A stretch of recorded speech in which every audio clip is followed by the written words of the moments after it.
अम्मी, अम्मी। क्या हुआ? आ रही हूँ। ऐसे चिल्ला रहा है कि जैसे इसकी माँ बहरी हो चुकी है। माशाल्लाह, आप तो इस उम्र में भी जवान लगती हैं। क्या हुआ? अपने दोस्त को गले नहीं लगाओगे?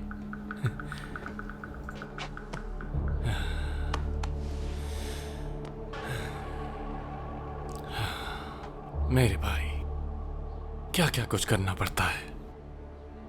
अब तक तो समझ गए होगे ना तुम। अब से तुम्हारा पीछा साए की तरह करूंगा। अम्मी जान, आप ठीक तो हैं? हाँ ठीक हूँ। तुम लोग खड़े क्यों हो? बैठो यहाँ। तुम्हें पता है मैं हसन को अपनी पुरानी तस्वीरें दिखा रही थी।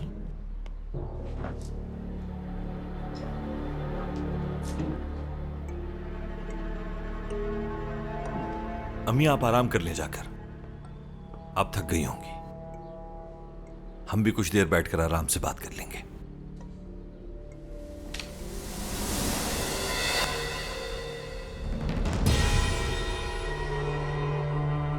अरे ये तो देखो, जहरा आंटी तुम्हारे बचपन की तस्वीरें दिखा रही थी। माशाल्लाह, तुम तो बहुत प्यारे हुआ करते थे बचपन में। और हाँ, ज़ैनब को तो देखो, कितनी खूबसूरत थी। अल्लाह उसको जन्नत नसीब करे। आमीन।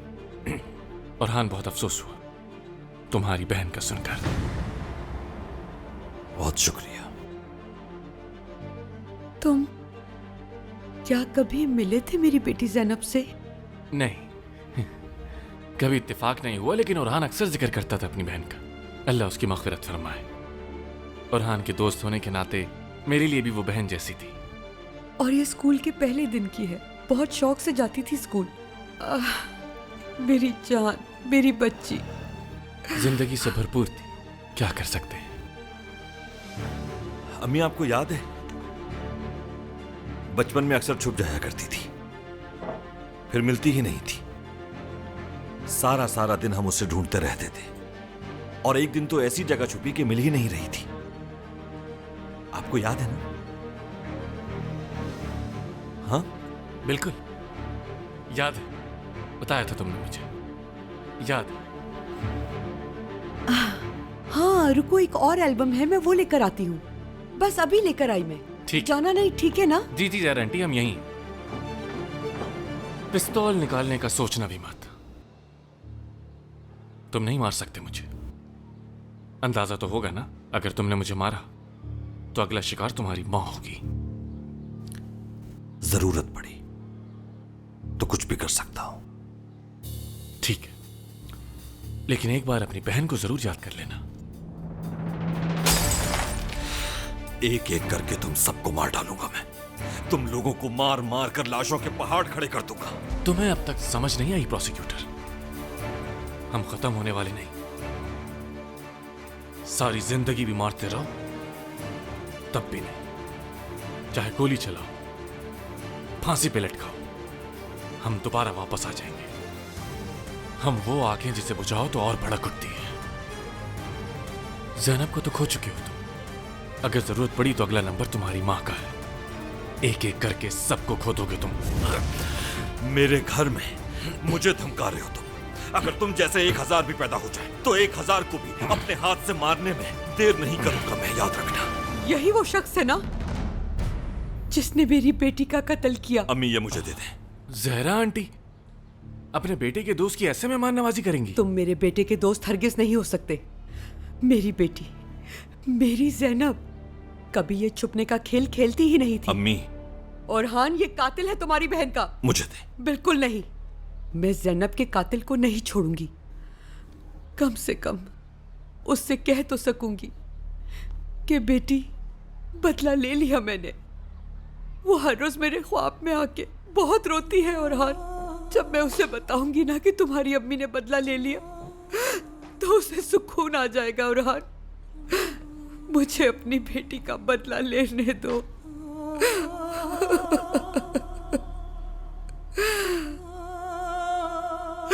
इस शख्स ने मारा है मेरी बेटी को। प्रोसिक्यूटर, तो क्या जवाब है आपका? जी बिल्कुल ज़हरा आंटी, ज़ैनब को मैंने ही कत्ल किया। एक और बात बताऊं आपको, आपका बेटा मेरा कुछ नहीं बिगाड़ सकता। अभी इसका वक्त नहीं है। मजबूर है बेचारा, हाथ बंधे हुए हैं इसके, चाह के भी कुछ नहीं कर सकता। और जानती हैं आपके होने का मुझे कितना बड़ा फायदा है कि मेरे यहां से निकलते हुए ये एक कदम भी नहीं हिल पाएगा।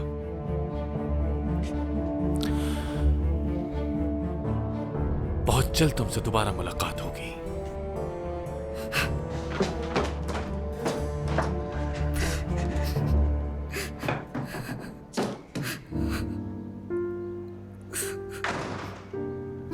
अम्मी, ज़ैनब की कसम खाकर कहता हूं, अपनी बहन का बदला जरूर लूंगा। वादा कर रहा हूं आपसे।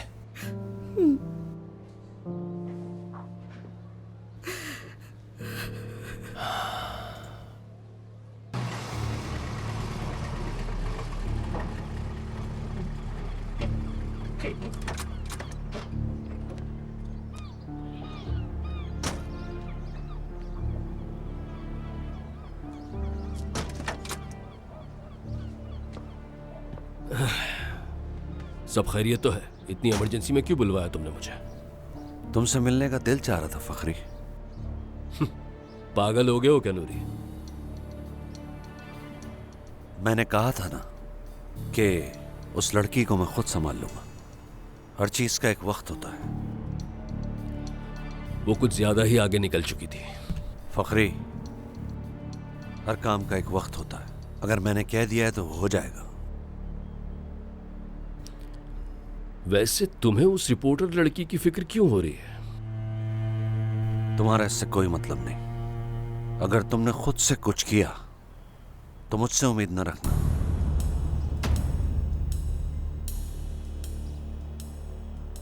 फखरी, मुझे बताए बिना कुछ नहीं करना।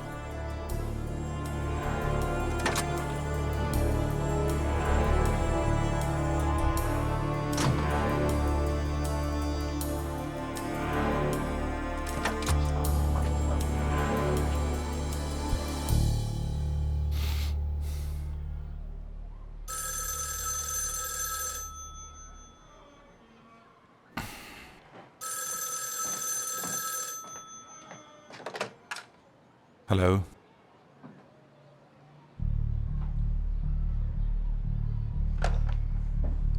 कोई लैला नामी औरत तुमसे बात करना चाहती है। लैला?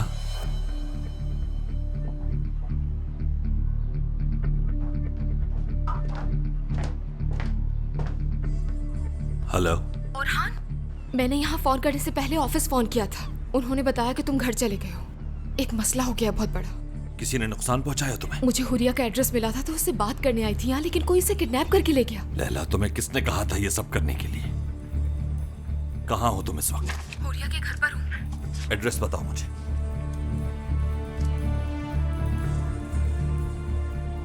कहीं मत जाना तुम इस वक्त। वहीं किसी महफूज जगह पर मेरा इंतजार करोगी। समझ गई तुम? समझ गई। ठीक है ओरहान, प्लीज जल्दी आ जाओ। हाँ, बस निकल रहा हूं मैं यहां से।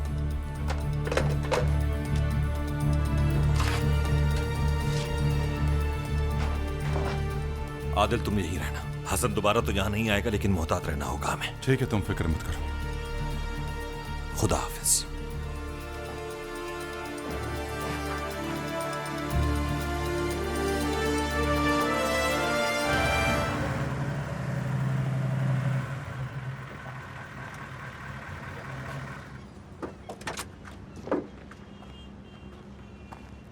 लैला?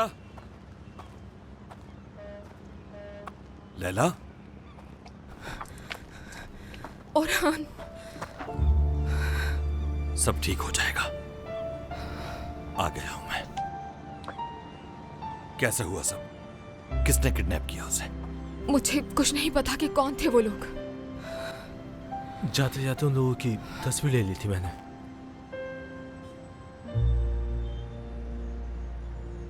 वैसे क्या कर रही थी तुम यहाँ? हुरिया से बात करने के लिए आई थी यहाँ, और फिर आ जाओ।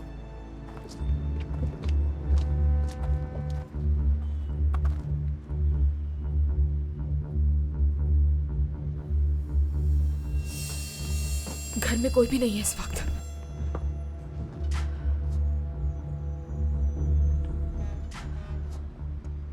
चार आदमी आए थे जो जबरदस्ती उसे अपने साथ ले गए। हमारे आने से पहले ही वो लोग यहाँ थे। हमें मौका ही नहीं मिला कुछ करने का, बस देखते ही रह गए। कोई और भी था क्या उसके साथ? नहीं, वो सिर्फ अकेली ही थी।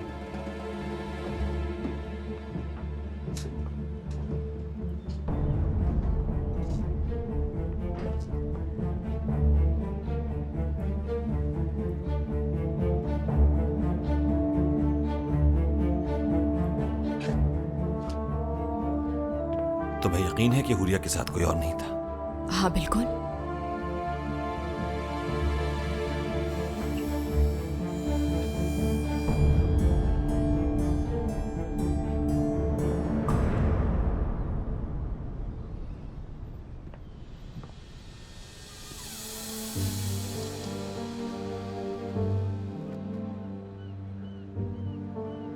हेलो बेटा, क्या नाम है तुम्हारा? हेलो प्यारे शहजादे, मैं लैला हूँ, तुम्हारी अम्मी की दोस्त। क्या नाम है तुम्हारा? ओजान। आ जाओ, शाबाश।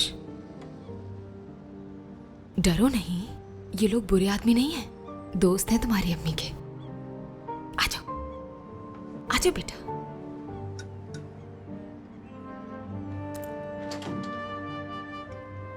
ओजान, नाम तो बहुत प्यारा है तुम्हारा। अम्मी ने रखा होगा तुम्हारा नाम, है ना? क्या आप अम्मी की स्कूल की दोस्त हैं? आप भी टीचर हैं क्या? जी बेटा, तुम्हारी अम्मी के साथ स्कूल में ही होती हूँ।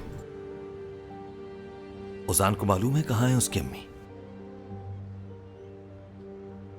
किसी को तुम्हारी अम्मी से यहाँ मिलने तो नहीं आना था? आना था। अम्मी ने कहा था कि बाबा आएंगे मिलने के लिए और तुम नहीं मिलना उनसे, लेकिन वो मेरे बाबा नहीं, कोई और थे। तुमने उनकी कोई बातें सुनी थी क्या?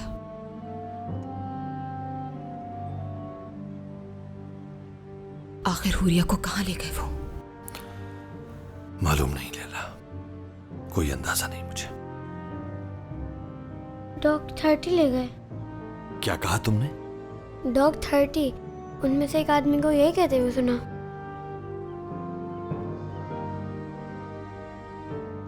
तुम ओजान को लेकर घर चली जाओ।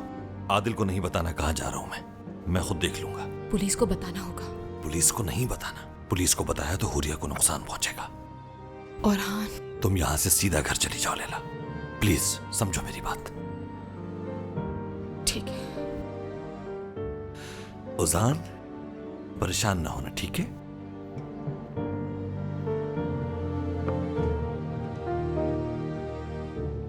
ओजान, भूख तो नहीं लगी? अच्छा, शूज कहाँ हैं तुम्हारे? जल्दी से पहनो, शाबाश। ठीक है ना?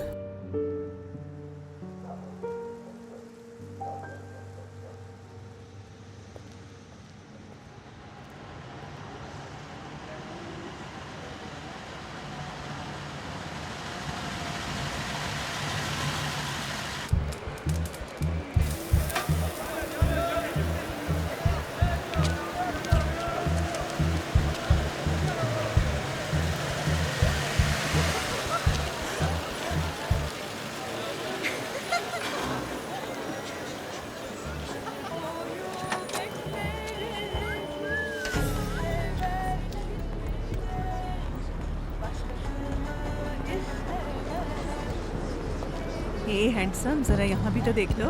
इतनी भी क्या जल्दी है, जरा बात तो कर लो। हे, बहुत मगरूर हो भाई तुम तो। कहीं भी जाओ मेरी बला कोई से। खाली कमरा चाहिए तो बताओ मुझे, करवा देता हूँ।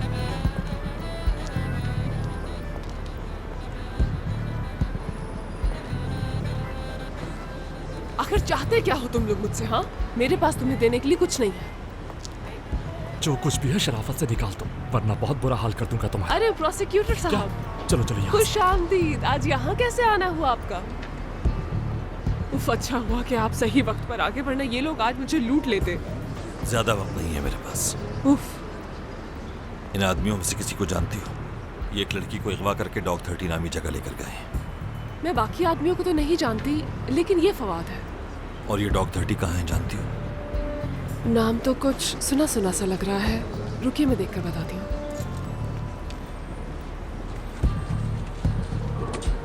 हाँ, ये रहा।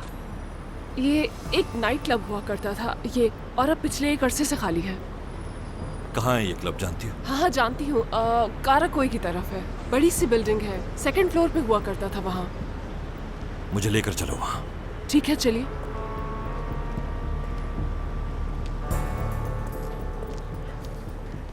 सादिक भाई, मेरे सामान का ख्याल रखिएगा, बस मैं अभी आई। आप फिक्र ना करें।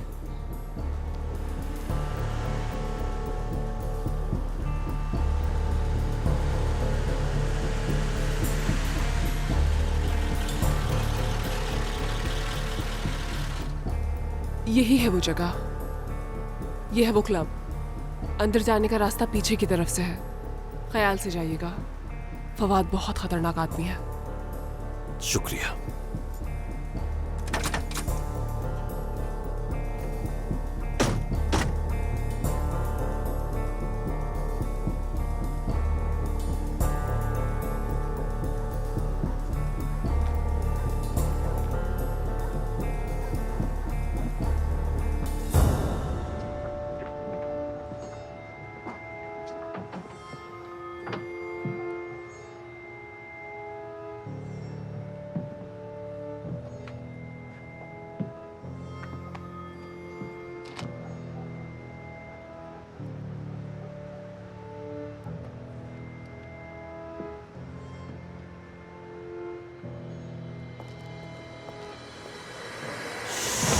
कोई आवाज मत निकालना, दरवाजा खोलो।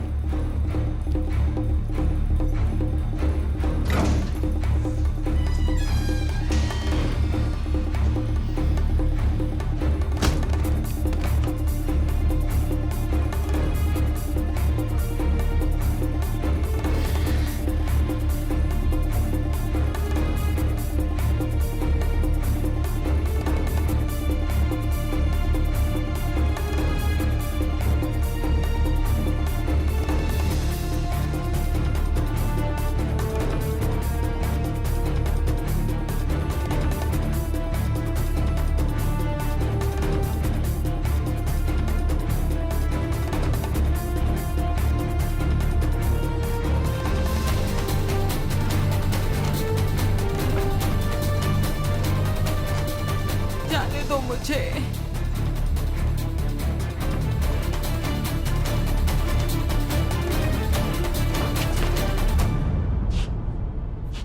गोली मत चलाना, मैं अपनी पिस्टल नीचे रख रहा हूं।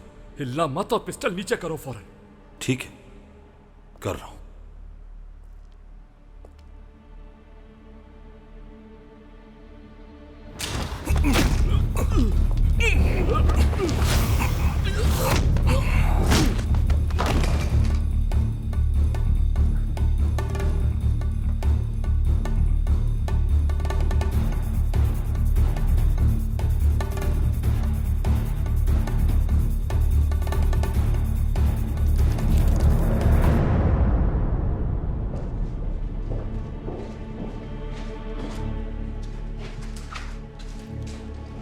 ले चलो इसे।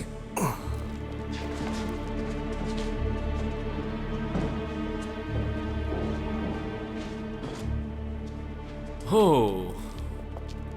प्रोसिक्यूटर, आपने दरवाजा क्यों नहीं खटखटाया? मैं खुद आता आपका इस्तकबाल करने। तशरीफ रखिए, मेहमान हैं आप हमारे। इसको भी इस लड़की के साथ बांध दो।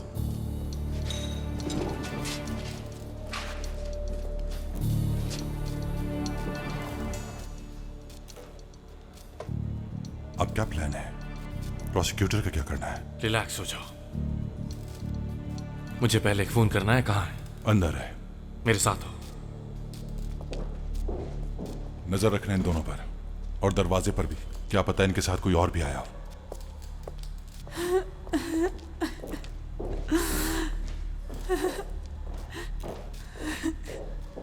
फिक्र मत करो हुरिया, निकल जाएंगे हम यहाँ से। लगता है सिर्फ लाशें निकलेंगी हमारी।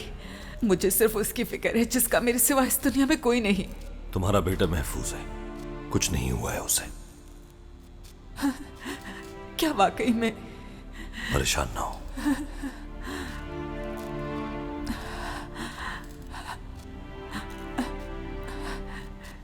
ये हमारा आखिरी दिन भी हो सकता है और मैं तुम्हें सब कुछ सच बता देना चाहती हूँ।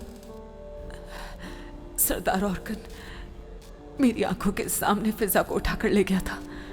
मैं उसकी कसूरवार हूँ। मुझे समझ नहीं आता कि आखिर वो किस किस्म का इंसान है। जरा बराबर रहम नहीं आया उसे। फिजा से मोहब्बत हो गई थी उसे। मैंने ही मिलवाया था उन दोनों को।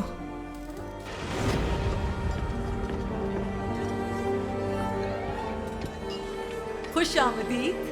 आज रात के सारे गाने मोहब्बत करने वालों के नाम। मैंने ही मिलवाया था उस कातिल से। एक दिन फिजा मेरे पास आई। उसने कुछ देख लिया था जिसके बाद वो बहुत परेशान थी। मैंने उससे पूछा कि आखिर मसला क्या है, क्यों परेशान हो। मुझे लगा शायद उसकी मदद कर पाऊंगी मैं। उसे शक हो गया था कि सरदार वो इंसान नहीं जो उसके सामने दिखावा कर रहा है। धोखा दे रहा था वो फिजा को। मैं उसे अपने साथ लेकर सरदार के घर चली गई।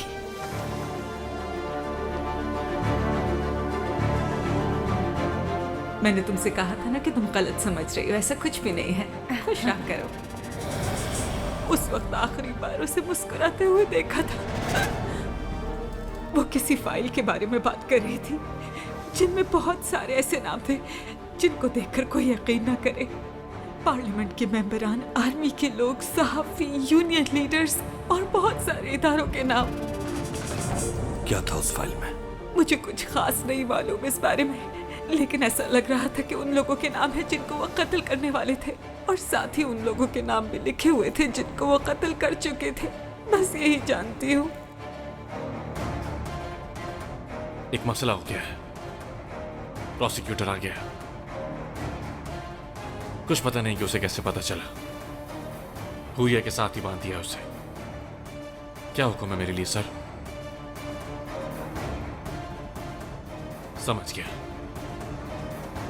जी जी, ठीक जैसा आपका हुक्म, फिक्र मत करें। ये बात तुम भी जानते हो। हम यहाँ से निकल भी गए तब भी वो लोग जिंदा नहीं छोड़ेंगे मुझे। फिजा के कत्ल की वाहिद गवाह हूँ मैं। कभी नहीं छोड़ेंगे वो मुझे, कभी भी नहीं।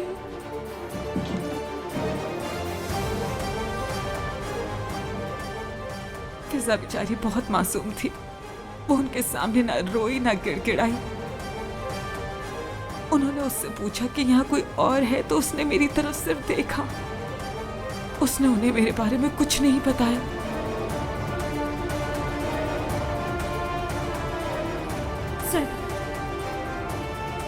सरदार, खुदा के लिए छोड़ दो मुझे। सरदार, छोड़ दो सरदार। सरदार। उसने मेरी जान तो बचा ली, लेकिन मैं उसके लिए कुछ भी नहीं कर पाई, कुछ भी नहीं।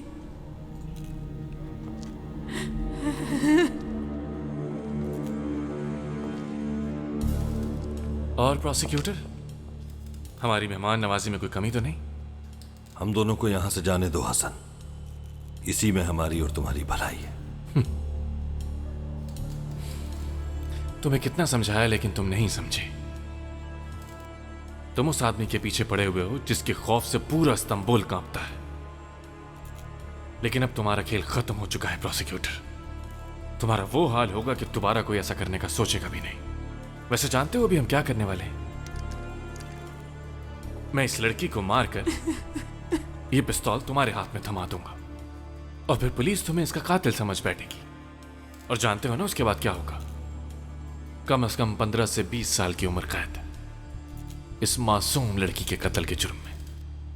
कुछ गलत तो नहीं कहा ना मैंने प्रोसिक्यूटर? गलत तो नहीं, जो कुछ तुमने कहा वो ठीक है, लेकिन भूल गए हो एक बात, 15-20 साल तक मैं जिंदा नहीं रह पाऊंगा जेल में। ऐसा होने नहीं देंगे, मार देंगे मुझे। आज तक पता नहीं कितने लोग मेरी वजह से जेल गए। हर रात यही खौफ होगा कि जाने कब जिंदगी का आखिरी दिन है मेरा। सही कह रहा हूं ना फवाद? जेल बहुत बुरी जगह है, तुम्हें तो अंदाजा होगा। तुम्हारा बेटा भी तो शायद जेल में है ना? हाँ, शायद डकैती के जुर्म में जेल गया है। मुराद नाम था उसका। हाँ, पासक की जेल में है वो शायद। पासक की जेल के बारे में तो पता है ना तुम्हें? जहां हर सेल में 8 गार्ड्स होते हैं और हर सेल की कैपेसिटी तकरीबन 160 लोगों की है, लेकिन जिसमें 300 से ज्यादा लोग भरे होते हैं। 300 कैदी। उनमें कोई एक तो ऐसा होगा ना जो मेरी बात मान लेगा।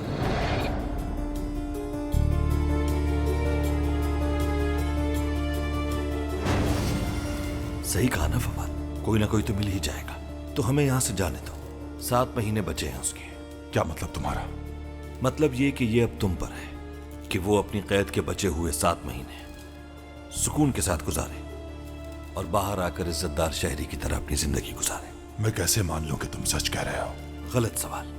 सवाल ये है कि क्या ये सब कुछ करना मेरे लिए मुश्किल है? फवाद ये झूठ बोल रहा है, इसकी मत सुनो।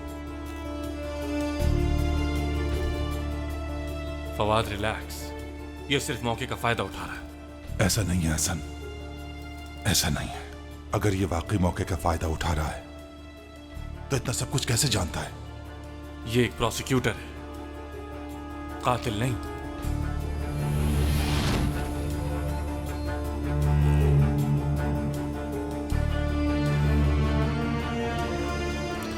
पिस्तौल मुझे। अपने साथियों से कहो पिस्टल फेंकते हैं। बोलो उन्हें। तुम दोनों को क्या अलग से बोलना पड़ेगा? फेंक दो। देखो, छोड़ो मुझे।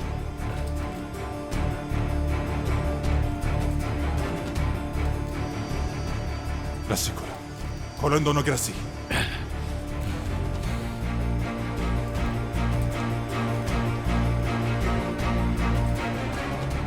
जब मैं यहां से आराम से चला जाऊंगा तो अपने बॉस को बता देना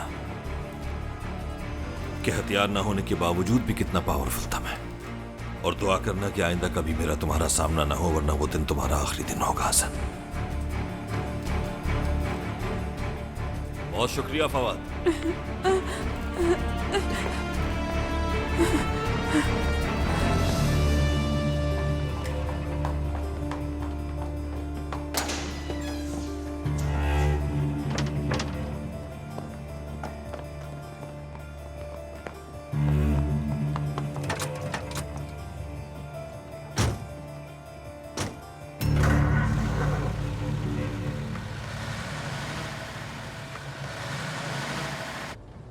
तो तुम इस जगह पर सोच समझ कर आए थे? कैसे पता है सब कुछ तुम्हें?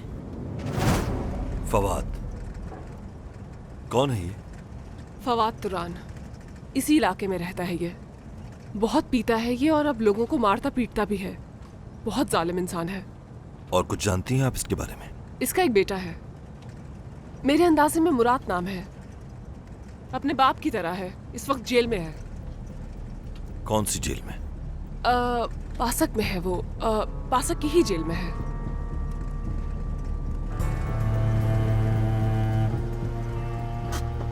इंतजार करें मेरा।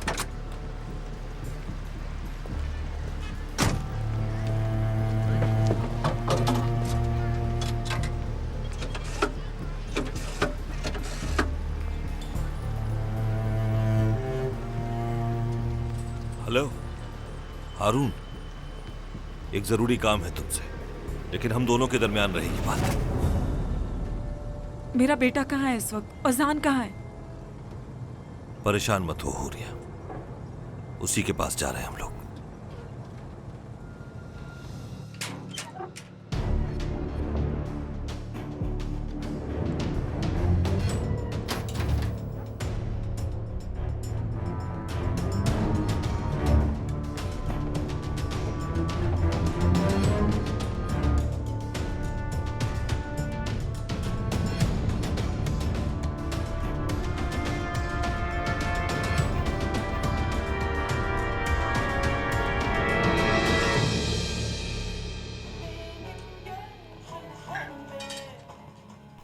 कहाँ जाने का सोचा तुमने इस बार? इस बार स्विट्जरलैंड जाने का सोचा है। जबरदस्त आइडिया, बुरा नहीं है। और इस तरह तुम भी फ्रेश हो जाओगे। हसन, ऐसा भी क्या था जो तुम मुझे फोन पर नहीं बता सकते थे?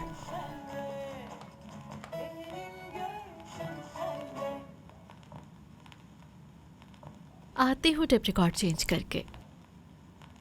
पारिस कम बेबी, जल्दी जल्दी आ जाओ।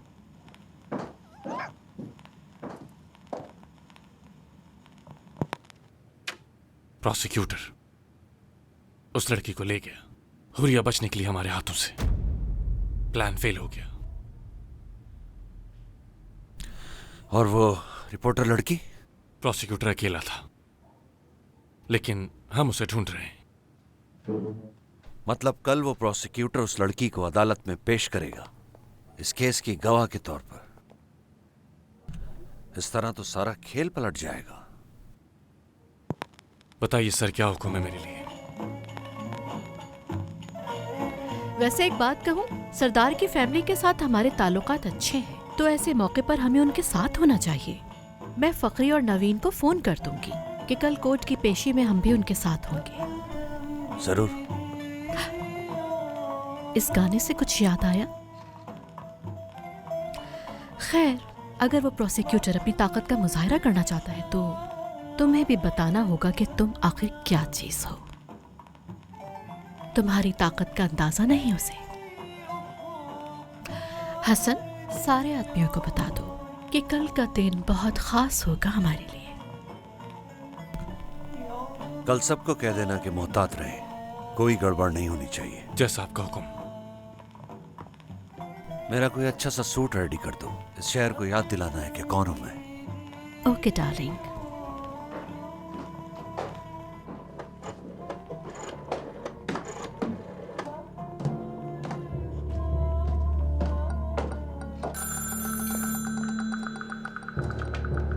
हेलो हेलो, बख्तियार गैलरी से बात कर रहा हूँ। गाड़ी के हवाले से रफीक भाई से बात करनी है। रफीक भाई, आपकी कार के लिए फोन आया है। हाँ, वो अपनी कार के स्पेयर पार्ट्स मंगवाए थे मैंने।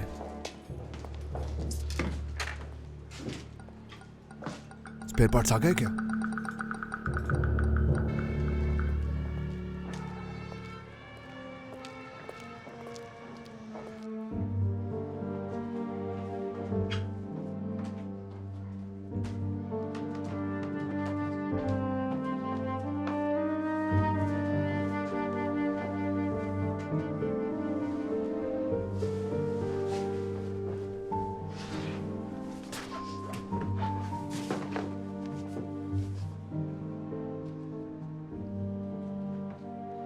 Good night.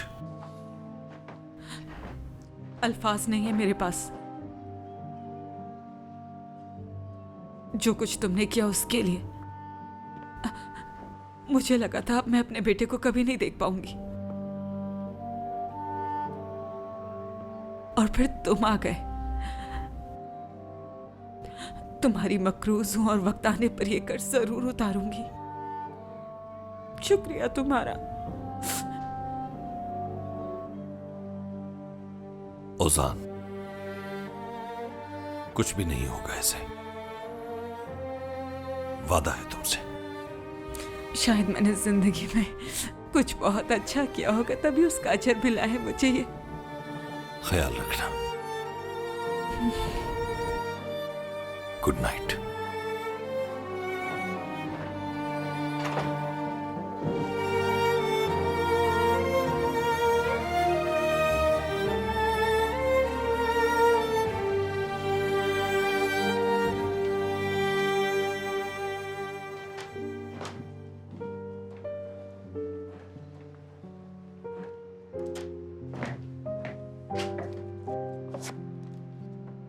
बेटा, मैं सोने जा रही हूँ। शब बखैर अम्मी जान। शब बखैर। शब बखैर। शब बखैर। लैला, तुमसे कुछ बात करनी है मुझे।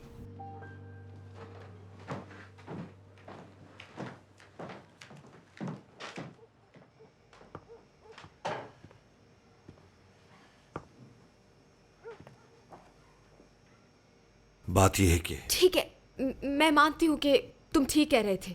मैं अपनी सफाई में कुछ नहीं कहने वाली क्योंकि मुझे अंदाजा है कि मैं गलत थी, लेकिन नहीं रोक पाई। मैं तुम्हें कुछ देना चाहता हूँ। ये किताब बहुत पसंद है मुझे।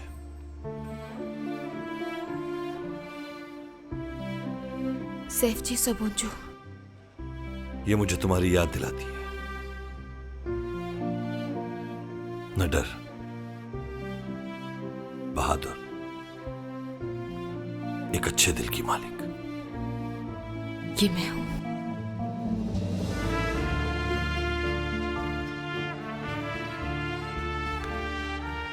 तुम न होती तो मैं हुरिया को न ढूंढ पाता और न ही उसे बचा पाता। ये लड़ाई अब खत्म नहीं होने वाली, बहुत कुछ करना बाकी है अभी। इसीलिए कल के लिए तैयार रहना। कल का दिन बहुत खास है। क्या करना है? कल अदालत में एक ऐलान करूंगा मैं कि यह केस एक मर्डर से कहीं आगे आ गया है अब, और मैं इस केस से किसी सूरत पीछे नहीं हटूंगा। और यह भी कि मेरे पास बहुत से अहम गवाह हैं। क्या तुम्हारा हुरिया की तरफ इशारा है? बिल्कुल। उसे बचाने का सबसे बेहतरीन तरीका यही है कि हर किसी को पता चले कि वो कौन है। मैं चाहता हूं अपने अखबार में छापो ये खबर। फिक्र मत करो, मैं अपने कुछ दोस्तों को भी बुला लूंगी। कल ये खबर हर अखबार में छपी होगी।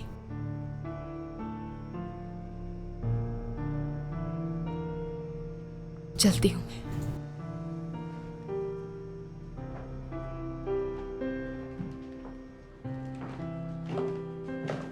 बहुत शुक्रिया। Good night. Good night.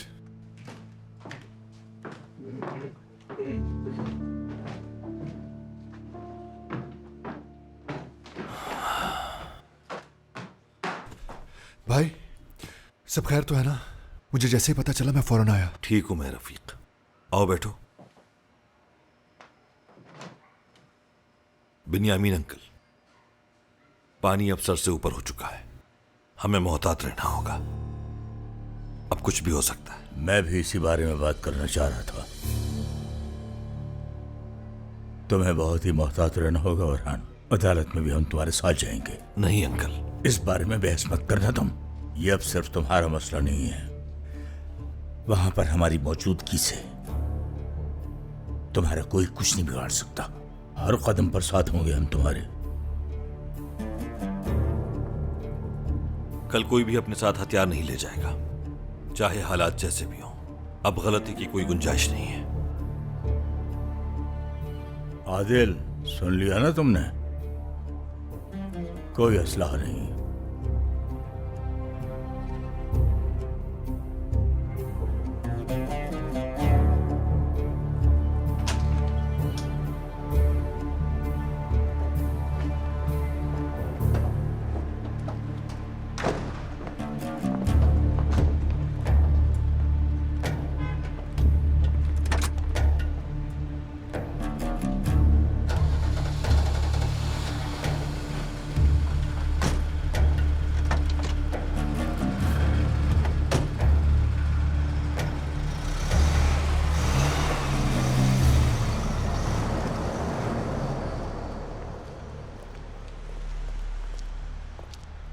Adil, क्या हुआ? कल जो हमारी बात हुई थी याद है ना? मैंने उरहान से वादा किया है। लेकिन इससे ज्यादा जरूरी क्या हो सकता है? मेरा यकीन करो, मैं तुम्हें बताना चाहता था आदिल। क्या? जो मैं बताने वाला हूं तुम्हें, उसके बाद वापसी का कोई रास्ता नहीं। अब ऐसा भी क्या है रफीक? ये बात सिर्फ मैं जानता हूं। कल वो भी अदालत आएंगे। कौन? सच कह रहे हो तुम? बिल्कुल, अदालत में आएंगे पेश होने के लिए। और अगर ऐसा होता है तो यही मौका है आदिल। असलहा ले जाना मुनासिब नहीं वहां। तुम उसकी फिक्र मत करो, इतना तो मैं कर ही सकता हूं तुम्हारे लिए। चाहे कोई कुछ करे या ना करे आदिल, कम से कम तुम तो ज़ैनब के कातिल को नहीं छोड़ सकते ना।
मिस्टर फखरी हमारे बहुत ही करीबी दोस्त हैं और ऐसे हालात में हम अपने दोस्त को अकेला हर किस नहीं छोड़ सकते।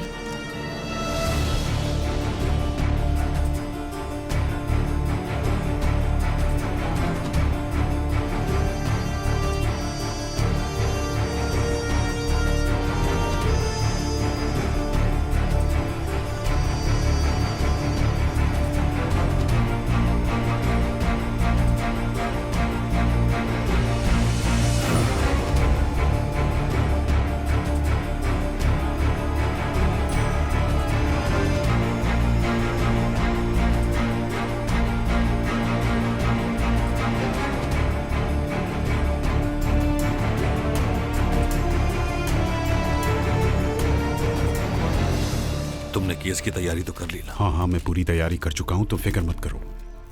वो आ गया है।